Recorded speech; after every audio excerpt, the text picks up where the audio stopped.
ओडिशार चाषी भाई मानक पई आसिला खुशी खबर। अधिक टंकार एबे धान किणिबे राज्य सरकार।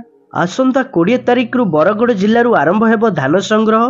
22 तारिख रु संबलपुर और परे राज्यर सबु जिल्ला रे धान संग्रह आरंभ करा जिवो। नवेम्बर 20 तारिख रु डिसेम्बर 7 तारिख मध्य धानर सर्वनिम्न सहायता मूल्य क्विंटाल पिछा 2300 टंका प्रदान करा जिवो।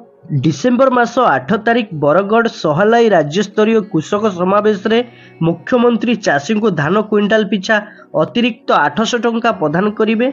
डिसेम्बर 8 तारिख ठारू 2300 टंका सह अतिरिक्त 800 टंका चाषी बैंक खाता को डीबीटी जरिया रे प्रदान करा जिवो।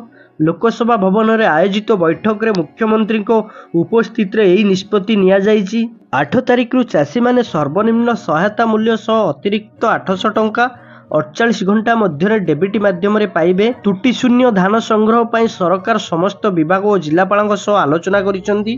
क्षुद्र और नाममात्र चाषी को सुविधा पाई स्वतंत्र व्यवस्था करा जायछि।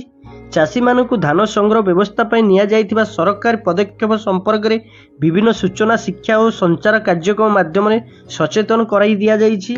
मुख्यमंत्री एथिपाई जिलापाल नैथिबा पदक्षेप संपर्क में अवगत होई व्यवस्था को आउरी सुदृढ़ करबा पाई परामर्श दैछंती।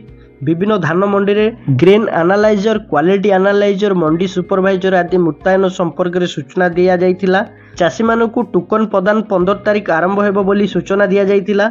जिलापाल माने चाहिले टोकन समय सीमा 7 दिन पर्यंत वृद्धि करि परिबे। पड़ोशी राज्य सहित लागी रहिथिबा जिला गुड़िक जेपरि बाहर राज्यर धान न पशिब सेतिप्रति जिलापाल माने प्रत्यक्ष भाव नजर रखिया पई मुख्यमंत्री निर्देश दैछंती।